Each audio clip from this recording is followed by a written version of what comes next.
What's up everyone, Rockhem here and welcome back to my YouTube channel. So today, I'm gonna have a new vlog and this is about the helmet that I purchased on Shopee. So just keep on watching and please don't forget to subscribe.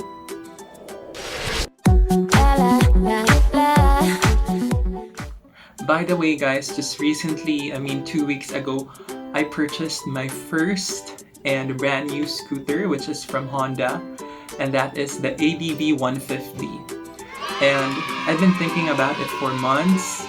It's quite expensive, so I really have to think it over and over again if I should buy it or not. But since my heart really wants that scooter, I bought it in cash. So medyo wala na tayong budget. Actually, I had a free helmet when I purchased that in Motor Ace, kaso hindi ko siya type. Actually, nandun siya. So, ito yung free helmet, but, I don't like it. Wala lang, hindi ko lang siya type. The design.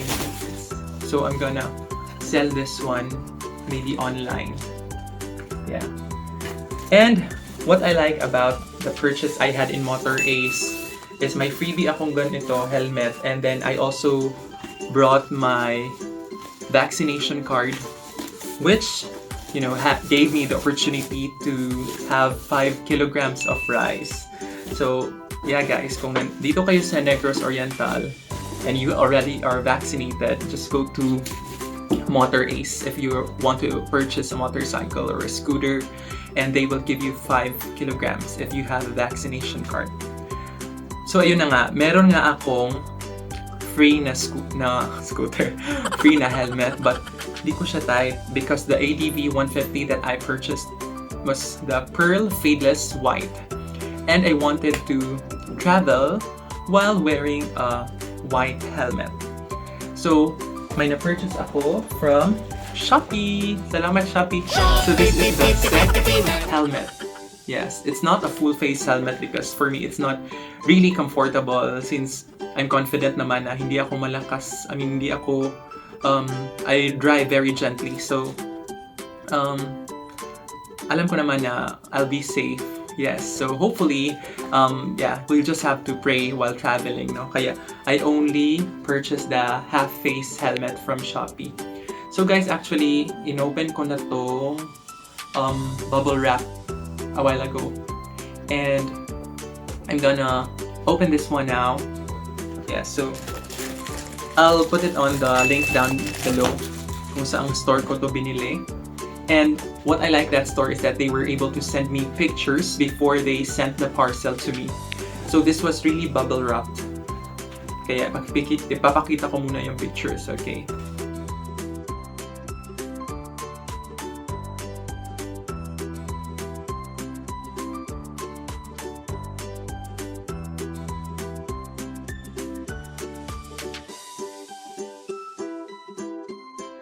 So, ayun na nga ang mga pictures na sinend nila guys sa akin before nila pinadala tong SECH na helmet. So, bakit ba SECH ang binili ko?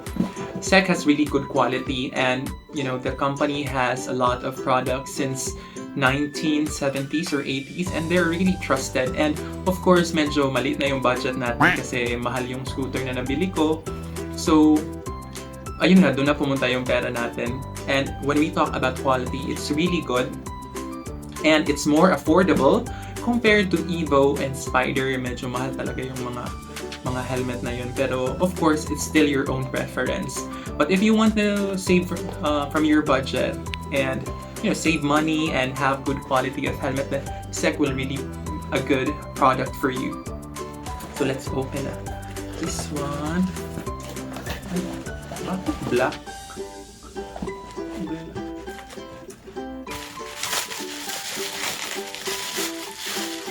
Okay.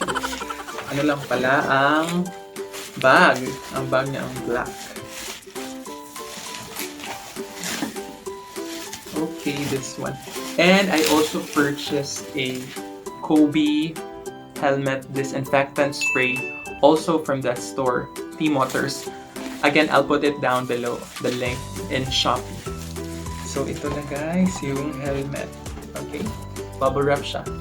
And naka-bubble wrap talaga yung box na yan.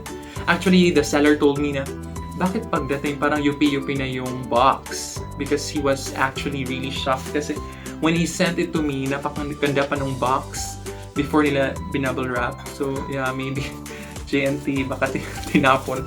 Hopefully, walang nangyari dito. So let's open na this one. So I guess this is a free bag. Free bag. Or lalagyan ng helmet. Yeah. The original price of this one, guys, was 2,200 pesos. But then I had like a discount. It's 2,090. Pero medyo malaki rin yung nabayaran ko sa shipping fee since I'm from the province. I'm from Visayas. So the shipping was around 200 or 300, I guess. And then I also had the Kobe spray. So this one and the Kobe Disinfectant Spray for the helmet cost me only 2,500. So, malaki na yung na-save kong pera, di ba? Yeah, so ito na siya, guys. Color white. Bagay na bagay sa aking Honda ATV 150. Yes. Oh, so meron sigurong instructions dito.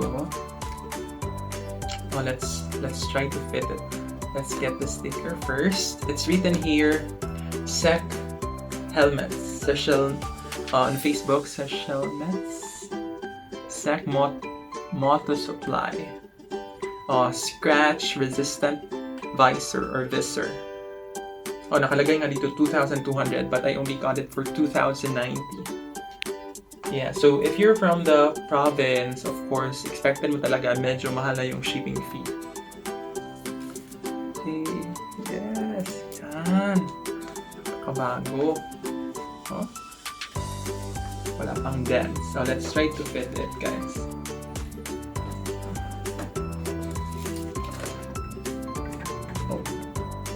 Open ko muna.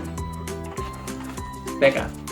Yung size na kinuha ko was large because they have small, medium, and large. Large is 57 to 60 centimeters. So you will measure your forehead with a tape measure hanggang all around. Yeah. So I got 58 ata. Kaya large yung kinuha ko.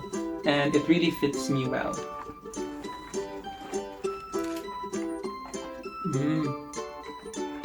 Paano ba to? I like the yung lock. Yung lock niya is really safe. Compared sa ibang helmet. Parang matatanggal agad, but this one hindi. Yan. Oh. Okay, so you can do this one.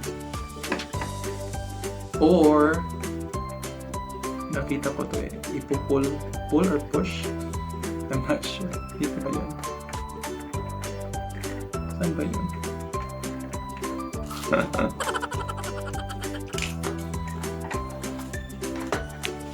So, napakaganda ng lock niya.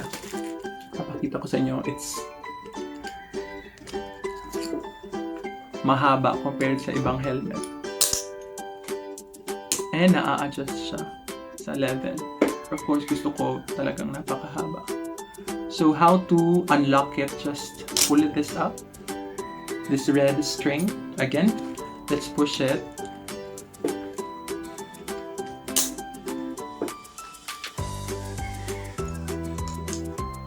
Yeah. And then pull. Ganun na din pala sa pag-insert. Pull the red string inside. Pull it to unlock. O ganun lang. Okay. So wag mong hihilahin. Okay, this one, ito lang lang. So that's convenient, especially when you are driving. Yes. So paano ba yun? Okay. Ito pala. Ito. Yun. Itong black. Siya yung actually, you can also remove this one. Let me try itong pula.